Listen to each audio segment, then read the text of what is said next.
نستعينه ونستغفره ونعوذ بالله من شرور أنفسنا ومن سيئات أعمالنا من يهده الله فلا مضل له ومن يضلله فلا هادي له وأشهد أن لا إله إلا الله وحده لا شريك له وأشهد أن سيدنا ونبينا ومولانا محمدا عبده ورسوله صلى الله تعالى عليه وعلى آله وصحبه وبارك وسلم تسليما كثيرا. أما بعد، فعن عبد الرحمن بن عوف رضي الله عنه قال: سمعت رسول الله صلى الله عليه وسلم يقول: قال الله تبارك وتعالى: أنا الله أنا الرحمن خلقت الرحم وشققت لها من اسمي فمن وصلها وصلته ومن قطعها بتته.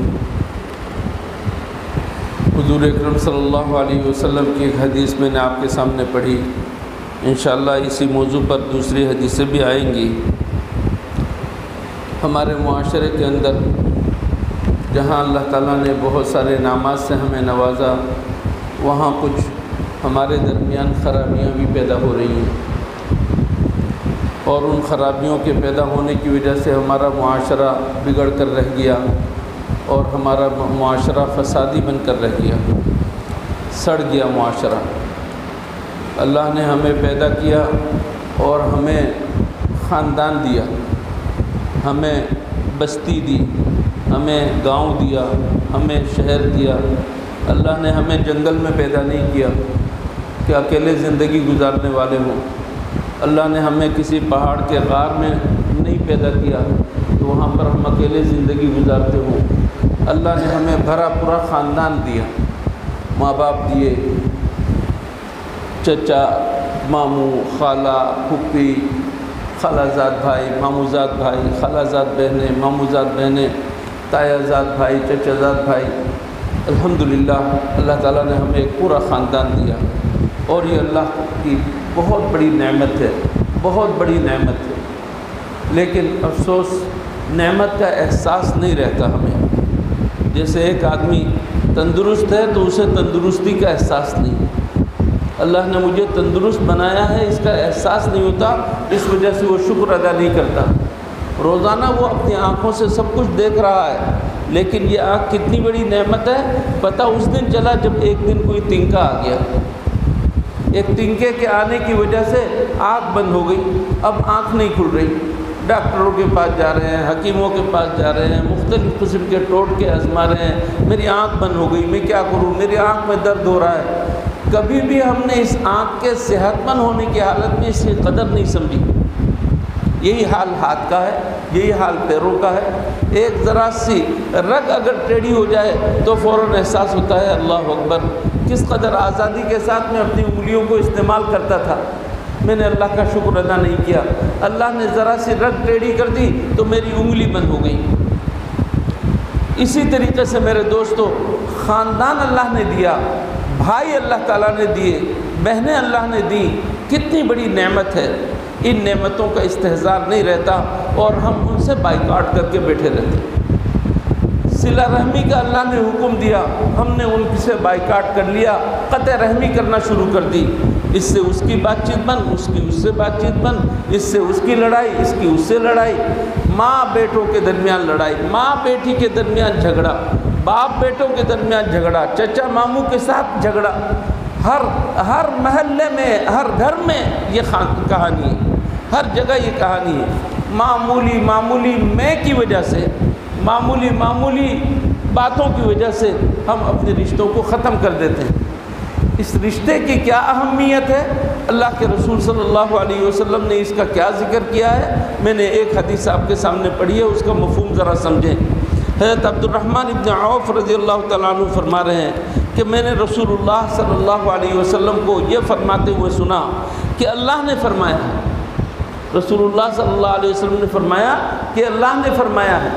جب حضور اکرم صلی اللہ علیہ وسلم یہ فرماتے کہ اللہ نے فرمایا ہے اور وہ قرآن میں موجود نہ ہو تو اس کو کہتے ہیں حدیث قدسی. حدیث قدسی اللہ کا فرمان ہے، رسول کی زبان سے اس کو جاری کر رہے ہیں. اللہ کا فرمان حضور اکرم صلی اللہ علیہ وسلم سنا رہے ہیں. فرمایا کہ انا اللہ اللہ کہتا ہے کہ میں اللہ ہوں. اللہ لفظ اللہ کا ذاتی نام ہے. میں اللہ ہوں. وَأَنَا الرَّحْمَنُ، میں رحمان ہوں. میرا نام اللہ ہے اور میری صفت رحمان ہے. رحمان کسے کہتے ہیں؟ رحمان کہتے ہیں بندے کی تھوڑی عبادت پر، تھوڑے عمل پر زیادہ دینے والے کو رحمان کہتے ہیں. روز پڑھتے ہیں نا بسم اللہ الرحمن الرحیم، الحمدللہ رب العالمین، الرحمن الرحیم، الرحمن. رحمان کہتے ہیں کس کو؟ بندے نے تھوڑا سا عمل کیا، اس پر جزا بہت زیادہ ملے، اس ذات کو کہتے ہیں اللہ، اس ذات کو کہتے ہیں رحمان. وہ رحمان ہے. وہ اللہ کہتا ہے کہ میں اللہ ہوں، میں رحمان ہوں. فرمایا خلقت الرحم، میں نے رحم کو پیدا کیا ہے. رحم سے مراد ہے رشتہ، رشتہ داری. وہ بچہ دانی جس کے اندر بچہ ہوتا ہے ماں کے پیٹ میں، وہ بھی رحم ہے، اور اسی کی وجہ سے سارے رشتے پھیلتے ہیں. اس وجہ سے اس کو بھی رحم کہتے ہیں. یہاں مراد ہے رشتہ داری. میں نے رشتہ داری کو بنایا ہے، میں نے رشتہ داری کو پیدا کیا ہے. اور رشتہ داری کے لیے لفظ کیا ہے؟ رحم. اور نکلا ہے کس سے؟ رحمان سے. اللہ اکبر. کتنا بڑا جو ہے عظیم رشتہ ہے، آپ اندازہ لگائیں. میں نے رشتہ داری کے لفظ کو، رحم کو، میں نے اپنے نام رحمان سے نکالا ہے. میں نے اپنے نام رحمان سے رحم کو نکالا ہے. کیا کرنا چاہیے؟ فرمایا وَشَقَقْتُ لَهَا مِنْ اسْمِي، میں نے اپنے اس نام سے، رحمان سے، یہ رحم کا ٹکڑا نکالا ہے. فرمایا فَمَنْ وَصَلَهَا وَصَلْتُهُ، یاد رکھو جو اس رشتے کو جوڑے گا، اس رشتے کا حق ادا کرے گا، اس رشتے کو مانے گا، میں بھی اس کو جوڑ کر رکھوں گا، میں بھی اس کو جوڑ کر رکھوں گا. وَمَنْ قَطَعَهَا، اور جو اس رشتے کو توڑے گا، بَتَتْتُهُ، میں بھی اسے کاٹ کے رکھ دوں گا. کون کاٹ کے رکھ دے گا؟ آپ کے بدلے میں آپ کے رشتہ دار نہیں کاٹیں گے، اللہ کاٹ دے گا. اگر تم نے رشتے کو قطع کیا، تم نے ماموں سے بات چیت نہیں کی، تم نے چچا سے بات چیت نہیں کی، تم نے خالہ سے بات چیت نہیں کی، تم نے تایا سے بات چیت نہیں کی، تم نے بھائی سے بات چیت نہیں کی، اور تم نے ان کا حق ادا نہیں کیا، تو اللہ تمہیں کاٹ کے رکھ دے گا. اور جب اللہ کسی کو کاٹے گا اس کا نام و نشان رہے گا. نسلیں ختم ہو سکتی ہیں، اس کی نسلیں ختم ہو سکتی ہیں. میرے دوستو، یہ رشتہ بہت ہی برکت کی شے ہے. رشتہ داری بہت برکت کی شے ہے. رشتہ داری ایک دوسرے کے کام آنے کے لیے ہے، مصیبت میں کام آنے کے لیے. ایک دوسرے کے کام آنے کے لیے ہے رشتہ داری. تعصب برتنے کے لیے نہیں ہے کہ میرا ماموں ہے، یہ اگر ظلم بھی کرے میں تب بھی اس کے ساتھ ہوں. جاہلیت والی بات ہے. تعصب کے لیے نہیں، لیکن رشتہ داری کا حق ادا کرنے کے لیے. آپ کے رشتہ دار کو ضرورت ہے خون کی، آپ خون دینے کے لیے پہنچ جائیں. آپ کے رشتہ داروں کو ضرورت ہے پیسوں کی، پیسے دینے کے لیے پہنچ جائیں. آپ کے پاس پیسے نہیں ہیں، کم از کم اچھے بول تو ہیں. اللہ تمہارے دکھ دور کرے گا، یہ بول تو بول سکتے ہو. اللہ تمہاری تکلیف کو دور کرے گا، میں تمہارے ساتھ کھڑا ہوں، میں تمہارے ساتھ جگہ کرنے کے لیے تیار ہوں، میں تمہاری خدمت کرنے کے لیے تیار ہوں. مہینے میں ایک دفعہ جا کر چچا کو سلام اگر کر لو، چچا زاد بھائیوں سے اگر مل لو تو کیا حرج ہے. اگر ایک مرتبہ جا کر ایک دن تھوڑے سے فروٹ اگر تم دے کر آ جاؤ اپنے چچا کو، اپنی پھوپھی کو، اپنے خالہ کو، تو کیا فرق پڑے گا؟ کتنا دل بڑا ہوگا. رشتہ داری کا حق صرف یہ ہے. آپ سے آپ کا سارا گھر نہیں مانگا جا رہا، آپ سے اچھے بول مانگا جا رہا ہے، آپ سے سلام کلام مانگا جا رہا ہے کہ سلام کرو. تعلق برقرار رکھو، قطع تعلق مت کرو. بائیکاٹ کرنے والا یہ مسلمان کا کام نہیں ہے، مسلمان کا کام نہیں ہے. حضرت انس بن مالک رضی اللہ تعالیٰ عنہ فرماتے ہیں رسول اللہ صلی اللہ علیہ وسلم نے ارشاد فرمایا من احب ان یبسط له فی رزقہ وَيُنْسَأَ لَهُ فِي أَثَرِهِ فَلْيَصِلْ رَحِمَهُ. بخاری مسلم کی حدیث ہے، بہت عظیم حدیث. فرمایا جو شخص یہ چاہتا ہے کہ اس کے روزگار میں وسعت ہو، اس کو بہت زیادہ پیسے ملے، اس کی دولت میں اضافہ ہو، اس کے مال میں اضافہ ہو، اس کے روزگار میں برکت ہو، اسے خوب روزی ملے۔ ہم میں سے کون نہیں چاہتا؟ ہم میں سے کوئی ہے جو نہیں چاہتا ہو؟ کوئی بھی نہیں، ہم سب چاہتے ہیں ہمیں بہت زیادہ روزی ملے، ہمیں روزگار ملے، ہمیں کسی قسم کی کوئی تنگی نہ ہو۔ اللہ کے رسول صلی اللہ علیہ وسلم فرما رہے ہیں اور اللہ کی طرف سے فرما رہے ہیں، برحق فرما رہے ہیں، یقین کریں میرے بھائیوں، من احب ان یبسط لہ فی رزقہ، جو اس بات کو پسند کرتا ہو، اس بات سے محبت رکھتا ہو، یہ بات چاہتا ہو کہ میرے رزق میں وسعت پیدا ہو جائے، مجھے فارغ البالی حاصل ہو جائے، ایک فائدہ۔ دوسرا فائدہ وَأَن يُنْسَأَ لَهُ فِي أَثَرِهِ، اس کی عمر زیادہ ہو جائے۔ ہم میں سے ہر شخص کہتے ہیں اللہ تیری عمر دراز کرے، اللہ مجھے بہت زیادہ طویل عمر دے۔ ہم میں سے کون نہیں چاہتا؟ مرنا ہم نہیں چاہتے، مرنے سے ہمیں ڈر لگتا ہے، ہم طویل عمر چاہتے ہیں۔ اللہ تعالیٰ ہم سب کو طویل عمر دے، حسن عمل کے ساتھ، اچھے عمل کے ساتھ ہم سب کی عمر کو طویل فرمائے۔ تو فرمایا جو شخص چاہتا ہو کہ اس کی عمر طویل ہو، جو شخص چاہتا ہو اس کے رزق میں وسعت ہو، اور جو شخص چاہتا ہے کہ اس کی عمر طویل ہو اور اس کے کارناموں کے ڈنکے بجیں، فَلْيَصِلْ رَحِمَهُ، تو وہ رشتوں کو جوڑے، تو وہ رشتوں کو جوڑے، تو وہ رشتوں کو جوڑے۔ یہ کام ہے دوست، ارادہ کر لیجئے، پکا ارادہ کر لیجئے، میرا جن جن سے تعلق خراب ہے میں ان سب سے تعلق جوڑ کر رکھوں گا۔ ارادہ کر لیجئے، آپ کو ارادے کا ثواب ملے گا، اللہ تعالیٰ ارادے پر عمل کرنے کا انشاءاللہ ہمت اللہ تعالیٰ اس کی دے گا۔ اس کا ارادہ کر لیجئے میرے دوستو، اس سے بڑھ کر اور نیکی نہیں کہ ہمارے معاشرے کے اندر فساد برپا ہو رہا ہے قطع رحمی کی وجہ سے، رشتوں کو توڑنے کی وجہ سے، اور برکت آئے گی رشتوں کو جوڑنے کی وجہ سے۔ حضرت ابو ہریرہ رضی اللہ تعالیٰ عنہ فرماتے ہیں رسول اللہ صلی اللہ علیہ وسلم نے فرمایا تعلموا من انسابکم ما تصلون به ارحامکم، کہتے ہیں اپنا نسب نامہ کچھ یاد رکھو کہ میں کس کا بیٹا ہوں، وہ کس کا بیٹا ہے، وہ کس کا بیٹا ہے، میرے دادا پردادا کے کتنے بیٹے تھے اور ان کے اولاد کون کون ہیں، میرے نانا اور پرنانا کے کتنے بیٹے تھے، کتنی بیٹیاں تھیں، ان کے رشتے کون کون سے ہیں اور ان کی اولاد کون کون ہیں۔ اس کو ذرا تم یاد رکھو، یہ یاد رکھنا ضروری ہے۔ کیوں؟ اس لیے کہ ان رشتوں کو یاد کرو گے تو تمہیں رشتہ سمجھ میں آئے گا، اور رشتہ یاد کرو گے، رشتے کو سمجھو گے تو صلہ رحمی کرو گے، رشتوں کا حق ادا کرو گے۔ افسوس کی بات نہیں ہے، آج ہمارے بچے جوان ہو گئے، ان کو ہمارے رشتہ داروں کے بارے میں معلوم نہیں، میرے چچا زاد، تایا زاد، پھوپھی زاد، خالہ زاد کے بارے میں معلوم نہیں۔ یہ میرے لیے عیب ہے، میرے بچوں کے لیے عیب ہے۔ اپنے رشتہ داروں کو یاد رکھنا چاہیے اور ان کو پہچاننا چاہیے۔ اللہ کے رسول صلی اللہ علیہ وسلم فرما رہے ہیں تعلموا من انسابکم، تمہیں یہ نہیں کہا جا رہا کہ اپنا نسب نامہ حضرت آدم علیہ السلام تک یاد رکھو، نہیں، کچھ دور تک تو یاد رکھو، تاکہ جو دور تک ہے ان کی اولاد کون کون ہے، کہاں کہاں سے تمہاری شاخیں پھیلی ہے، تمہیں پتہ چلے اور تم اپنے رشتے کا حق ادا کر سکو۔ فرمایا تعلموا من انسابکم ما تصلون به ارحامکم فإن صلة الرحم محبة في الأهل، کہتے ہیں جو صلہ رحمی کرتا ہے تو خاندان میں اس کی محبت بڑھ جاتی ہے، خاندان میں صلہ رحمی سے محبت بڑھ جاتی ہے۔ مثرات فی المال، مال کے اندر بڑھوتری ہوتی ہے، وہ ثروت والا ہو جاتا ہے۔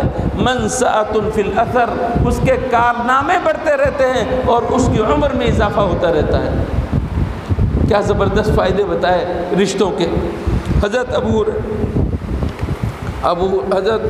عبداللہ ابن عمر رضی اللہ تعالیٰ عنہ فرماتے ہیں کہ حضور اکرم صلی اللہ علیہ وسلم نے فرمایا لیس الواصل بالمکافی، لیس الواصل بالمکافی انما الواصل ولكن الواصل الذي اذا انقطعت رحمه وصلها۔ ایک آدمی کہتا ہے کہ میں تو اپنے ماموزاد بھائی سے بولتا ہوں اس لیے کہ وہ مجھ سے بولتا ہے، وہ میرے پاس روزانہ ایک تربوز بھیجتا ہے اس لیے مجھے وہ عزیز ہے، میرا اس کے ساتھ تعلق ہے، اور یہ جو چچا زاد ہے اس کے ساتھ میرا تعلق نہیں، وہ مجھے کبھی پوچھتا نہیں، میں کیوں پوچھوں؟ یہ انسانیت نہیں ہے، یہ مسلمانیت نہیں ہے۔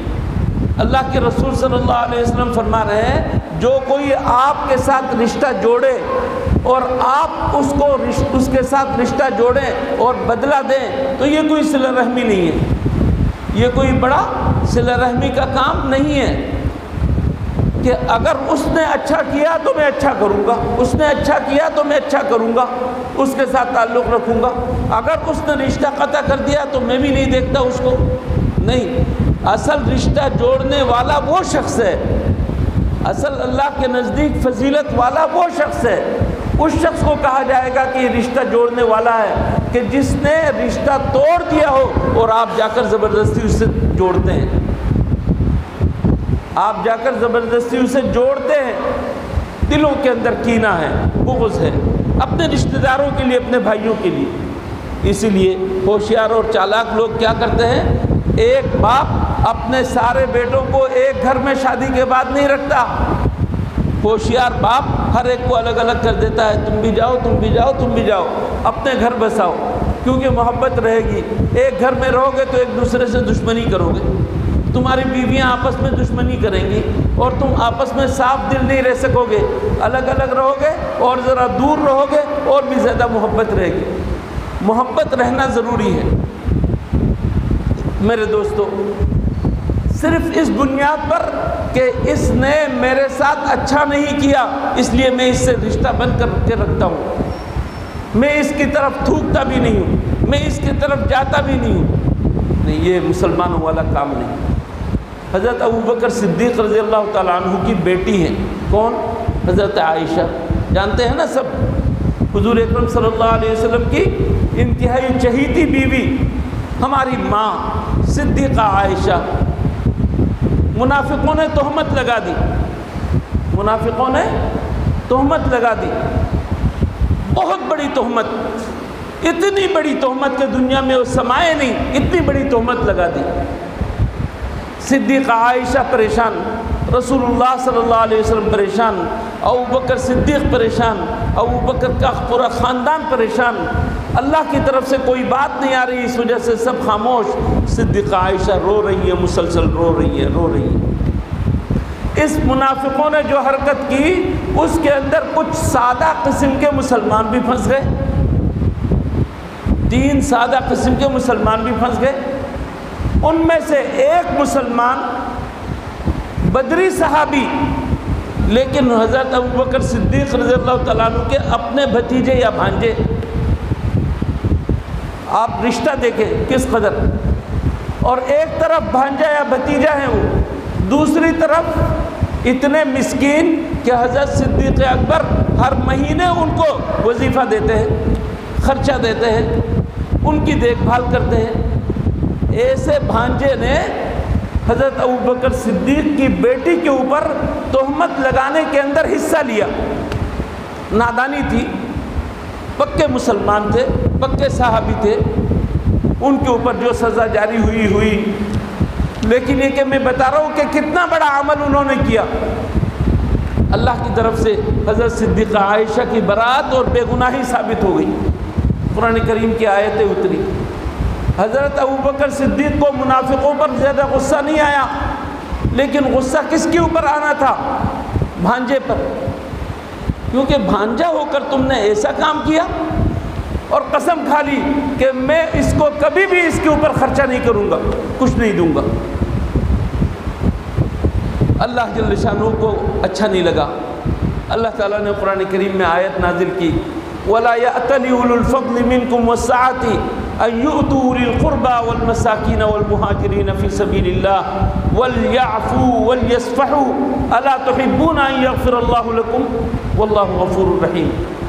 اہل فضل و کمال، وسعت والے، دے سکنے والے، ان میں سے کوئی بھی قسم نہ کھائے اس بات پر کہ میں رشتہ داروں کو نہیں دوں گا، مسکینوں کو نہیں دوں گا، مہاجرین کو نہیں دوں گا، یہ قسم نہ کھائیں۔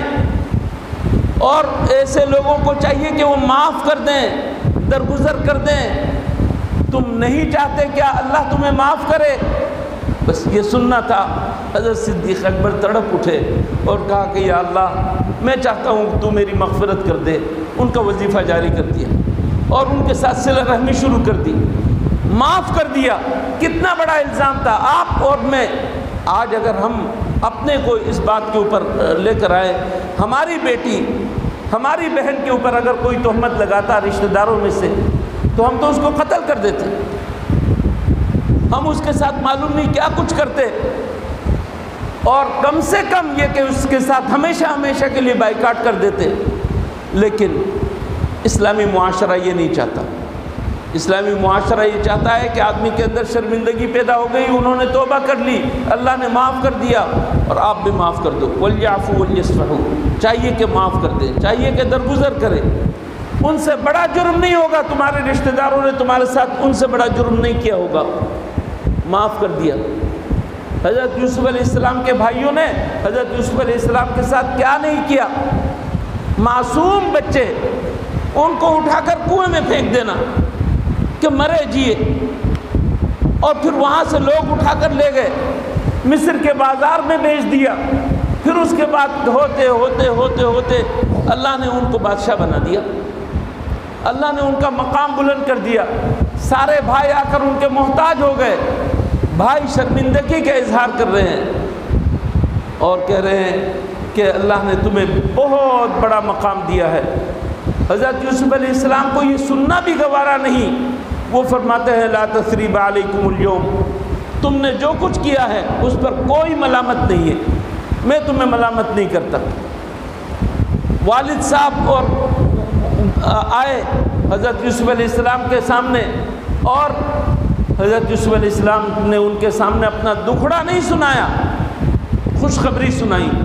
وَقَدْ أَحْسَنَ بِي إِذْ أَخْرَجَنِي مِنَ السِّجْنِ، اللہ کا بڑا انعام ہے کہ اللہ نے مجھے قید خانے سے نکالا۔ وَجَاءَ بِكُم مِّنَ الْبَدْوِ، آپ لوگوں کو گاؤں سے یہاں شہر پہنچا دیا، میرے پاس پہنچا دیا۔ مِن بَعْدِ أَن نَزَغَ الشَّيْطَانُ بَيْنِي وَبَيْنَ إِخْوَتِي، بعد اس کے کہ میرے بھائیوں کے درمیان اور میرے درمیان شیطان نے کچوکے لگائے تھے۔ یہ نہیں کہا کہ میرے بھائیوں نے میرے ساتھ ایسا کیا، میرے بھائیوں نے میرے ساتھ ایسا کیا نہیں کہا۔ کتنا بڑا ظلم کیا تھا، کوئی تصور کر سکتا ہے؟ سلیم الفطرت کوئی آدمی حضرت یوسف علیہ السلام کا قصہ روئے بغیر نہیں سن سکتا، لیکن حضرت یوسف علیہ السلام نے معاف کر دیا۔ میرے دوستو سوچو، آپ کا جن سے تعلق نہیں ہے ان کے ساتھ آج رشتہ جوڑنے کی بات کر لو۔ انہوں نے حضرت یوسف علیہ السلام کی طرح ظلم نہیں کیا ہوگا، انہوں نے حضرت ابوبکر صدیق کی بیٹی کے اوپر جو ظلم ہوا ایسا ظلم نہیں کیا ہوگا، اور اگر کیا بھی ہو تب بھی معاف کر دو۔ یہ مہینہ معاف کرنے کا مہینہ ہے، واللہ معاف کرو گے اللہ کے ہاں کتنا بڑا مقام تمہیں ملے گا، تم اس کا تصور نہیں کر سکتے، اس کا تصور نہیں کر سکتے۔ اللہ کے ہاں مقام بڑھنا یہی سب سے بڑا ایوارڈ ہے، سب سے بڑا انعام ہے۔ میرے دوستو ارادہ کر لو، پکا ارادہ کر لو کہ ہم کسی کے ساتھ کٹی کر کے نہیں بیٹھیں گے، انقطاع کر کے نہیں بیٹھیں گے، کسی کے ساتھ قطع تعلق کر کے نہیں بیٹھیں گے۔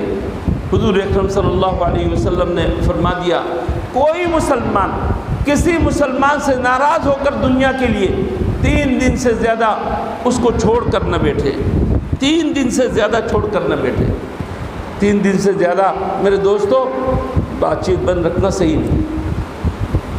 کہتے ہیں حضرت حسن اور حضرت حسین کے درمیان لڑائی ہو گئی، حضرت حسن اور حضرت حسین کے درمیان لڑائی ہو گئی، بات چیت بند ہو گئی۔ حضرت حسین نے لکھا حضرت حسن کو کہ آپ بڑے ہیں، میں چھوٹا ہوں، میں چاہتا ہوں آپ کو فضیلت حاصل ہو جائے، آپ آ کر مجھ سے مل لیں۔ حضرت حسین نے حضرت حسن سے لکھا کہ آپ میرے بڑے ہیں، اس وجہ سے میں چاہتا ہوں فضیلت آپ کو حاصل ہو، آپ آ کر مجھ سے مل لیں۔ جھگڑا ایسا ہوتا ہے، جھگڑا کیوں نہیں ہوگا؟ میاں بیوی کے درمیان جھگڑا ہوتا ہے، ماں باپ کے درمیان جھگڑا ہے، بچوں کے درمیان جھگڑے ہوتے ہیں، لیکن میرے دوستو اس جھگڑے کو اتنا ہی رکھو جتنا بچے گھروندے کھیلتے ہیں نا، گھروندے بناتے ہیں چھوٹے چھوٹے، ایک بچے نے توڑ دیا، ناراضگی ہو گئی اور ایک دوسرے کے ساتھ مار پٹائی شروع ہو گئی، اور تھوڑی دیر کے بعد پھر بیٹھ کر جو ہے گھروندے بنا رہے ہیں، دل صاف ہو گیا، دل صاف ہو گیا۔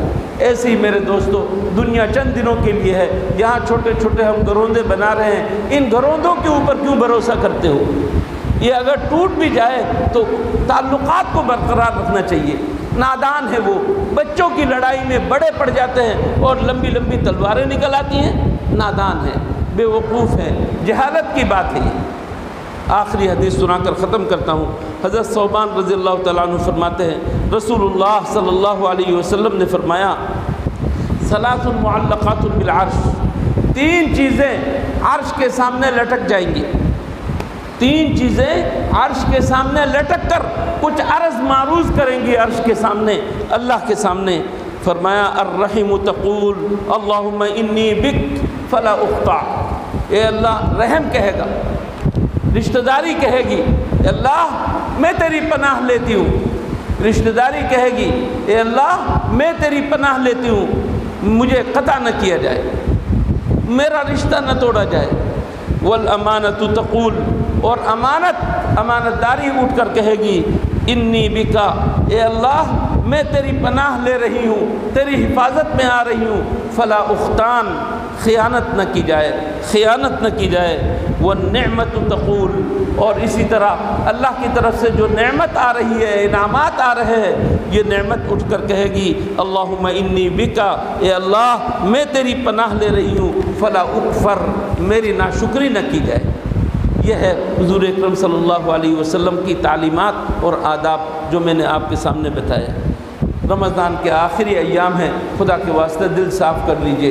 جنت میں جانے والے وہ ہوں گے جو جن کے دل صاف ہوں۔ جنت میں جانے والے کون ہوں گے؟ جن کے دل صاف ہوں گے۔ حضور اکرم صلی اللہ علیہ وسلم ایک مجلس میں بیٹھے تھے، آپ نے فرمایا کہ ابھی ایک شخص آئے گا وہ جنتی ہے، ابھی ایک شخص آئے گا وہ جنتی ہے۔ ایک شخص آیا، لوگ دیکھتے رہے کہ اس کے اندر کیا خصوصیت ہے۔ ایک آدمی نے کہا کہ میں اس کے ساتھ جاتا ہوں، اس کا مہمان بنتا ہوں، دیکھتا ہوں یہ کیا عمل کرتا ہے، مجھے پتہ تو چلے کہ یہ جنتی کس بنیاد پر ہے۔ اس کے ساتھ چلا گیا اور کہا کہ میں تمہارا مہمان، 3 دن تک مہمان بن کر ٹھہرا رہا۔ آخر میں آتے ہوئے کہا کہ بھائی میں تمہارے پاس جو آیا تھا ایک کام سے آیا تھا، میں تمہیں دیکھنا چاہتا تھا۔ حضور اکرم صلی اللہ علیہ وسلم نے خوشخبری دی تھی کہ تم جنتی ہو۔ کیسے جنتی ہو؟ تم کیا کرتے ہو؟ میں دیکھنے آیا تھا، میں نے دیکھا تمہارے اندر تو خاص عمل کوئی ہے ہی نہیں، نمازیں وہی پڑھتے ہو جو ہم پڑھتے ہیں، تہجد وہی پڑھتے ہو جو ہم پڑھتے ہیں، میرے اور تم میں تو کوئی فرق نہیں ہے، تمہیں یہ جنت کی بشارت کیسے ملی؟ کوئی خاص بات ہے تمہارے اندر؟ تو اس شخص نے کہا کہ اصل میں مجھے تو نہیں معلوم میرے اندر خاص بات ہے یا نہیں، لیکن میں ایک بات اپنے دل میں پاتا ہوں کہ اپنے دل کو اپنے مسلمان بھائیوں سے بالکل صاف رکھتا ہوں، اپنے دل کو اپنے مسلمان بھائیوں کی طرف سے کیا رکھتا ہوں؟ صاف رکھتا ہوں، کسی کے لیے دل کے اندر میں گند نہیں پالتا۔ بس اللہ کو شاید یہی بات پسند ہے۔ وَنَزَعْنَا مِن صُدُورِهِم مِّن غِلٍّ، جنتیوں کے بارے میں آیا ہے کہ وہ ان کے دلوں کے اندر سے اللہ تعالیٰ سارے کینے نکال کر پھینک دے گا۔ قیامت میں جنت میں جا کر آپس میں روبرو تخت میں بیٹھیں گے نا سارے، دنیا کے اندر آپس میں لڑتے بھی رہے ہیں، ایک دوسرے کو مارا ہے، کوٹا ہے، شہید کیا ہے، لیکن قیامت کے دن آپس میں ایک دوسرے کے ساتھ بالمقابل بیٹھیں گے۔ ان کے دلوں سے اللہ تعالیٰ نے کینے کو نکال دیا، کدورت کو نکال دیا۔ دل کا صاف ہونا بہت ضروری ہے میرے دوستو۔ رمضان سے زیادہ شاندار بھٹی دل کے زنگ کو دور کرنے کے لیے اور کوئی نہیں۔ رمضان کی جو راتیں باقی ہیں ان سے بڑھ کر اور کوئی رات نہیں ہے دل کے زنگ کو دور کرنے کے لیے۔ دل کے زنگ کو دور کر لیجئے، اللہ کے حضور بیٹھ جائیے، اللہ سے دعا کیجئے، توبہ کیجئے، استغفار کیجئے، اور جن کی آپ نے حق تلفی کی ہو ان سے جا کر معافی مانگیے۔ انشاءاللہ اللہ تعالیٰ آپ کے سینے کو صاف کر دے گا اور اللہ تعالیٰ آپ کے گناہوں کو معاف کر دے گا، مریں گے سیدھے جنت میں جائیں گے۔ اللہ تعالیٰ ہمیں ان باتوں پر عمل کرنے کی توفیق عطا فرمائے۔ وآخر دعوانا ان الحمد للہ رب العالمین۔